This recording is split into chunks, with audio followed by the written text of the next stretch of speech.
Hello everyone, welcome back to my channel. আজকে তৈরি করব হাতে মাখা ডাল মাখানি। তো এই জন্য নিয়ে নিয়েছি কিছু সবজি, নিয়েছি হচ্ছে টমেটো, ঝিঙে, পটল, কিছু বরবটি, পেঁয়াজ, রসুন কুচি, পেঁপে আর হচ্ছে অল্প কাঁচা লঙ্কা। আমি কিন্তু টমেটোগুলোকে একটু বড় বড় করেই কেটেছি। আপনারা চাইলে টমেটো 4 খণ্ড করতে পারেন। টমেটো বড় থাকলে আমার ভালো লাগে পার্সোনালি খেতে, এই জন্য আমি টমেটো কিন্তু একটু বড় করেই রেখেছি। প্রথমেই একটি পাত্রে মসুর ডাল নিয়ে নেব, ভালো করে ধুয়েই নিয়েছিলাম। তো প্রথমেই নিয়ে নেব হচ্ছে মসুর ডাল।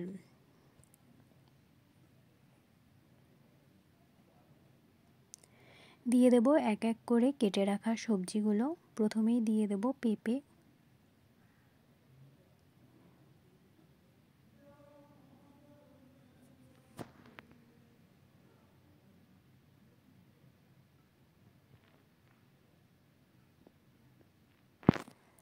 টমেটো,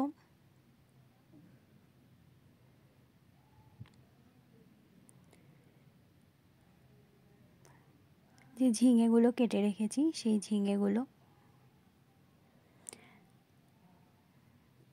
দিয়ে দেব, পটল,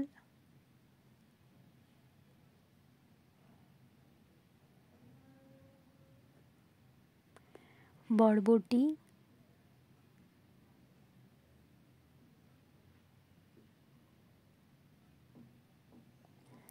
রসুন কুচি, পেঁয়াজ কুচি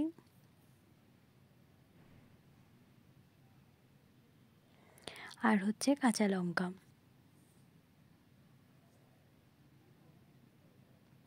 এবার কিছু গুঁড়ো মশলা ব্যবহার করব। তার জন্য প্রথমেই দিয়ে দেব হলুদ গুঁড়ো,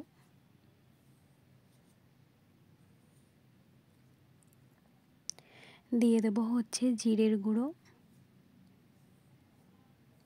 আর দেব হচ্ছে ধনের গুঁড়ো।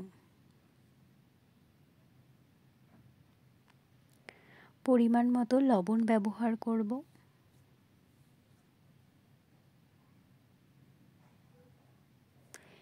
সরিষার তেলের সাহায্যে পুরো উপকরণগুলোকে ভালোভাবে মাখিয়ে নেব। খুব ভালো করে হাতের সাহায্যে আমি ডালগুলোকে সবজি দিয়ে ভালো করে মাখিয়ে নেব।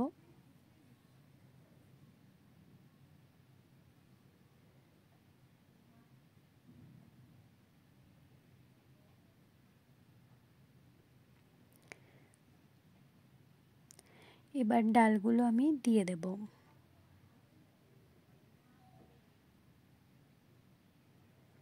ইলেকট্রিক কেটেলের ডালগুলো আমি দিয়ে দেব। আর যে পাত্রে আমি ডালগুলোকে মাখিয়েছি সেই পাত্রে যে জলটা, ওই জলটা দিয়ে মশলা ধোয়া জলটা আমি দিয়ে দেব। এবার ভালো করে ডালটা সেদ্ধ হতে দেব, যেন সবজি সমেত ডালগুলো খুব ভালো করে সেদ্ধ হয়ে যায়। এই পর্যায় পর্যন্ত যেসব বন্ধুরা আমার ভিডিওটি কন্টিনিউ দেখছেন, প্লিজ একটি লাইক দিয়ে ভিডিওটি কন্টিনিউ করবেন আর অবশ্যই কমেন্ট করে জানাবেন আমার ভিডিও আপনাদের কেমন লাগছে।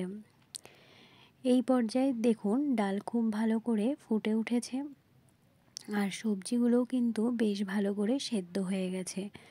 টমেটো আমি খুব বেশি সেদ্ধ করিনি, টমেটো গলে গেলে আমার খেতে ভালো লাগে না। টমেটো একটু গোটা থাকলে আমার ভালো লাগে খেতে। এই পর্যায়ে আমি রেসিপিটি ঢেলে নেব আর আপনারা অবশ্যই কমেন্ট করে জানাবেন আমার ভিডিও আপনার কেমন লেগেছে। আর আজ ভিডিওটি এভাবেই শেষ করছি। সকলে ভালো থাকবেন, সুস্থ থাকবেন। অন্য কোনো দিন অন্য কোনো ভিডিওর সাথে দেখা হবে। টাটা।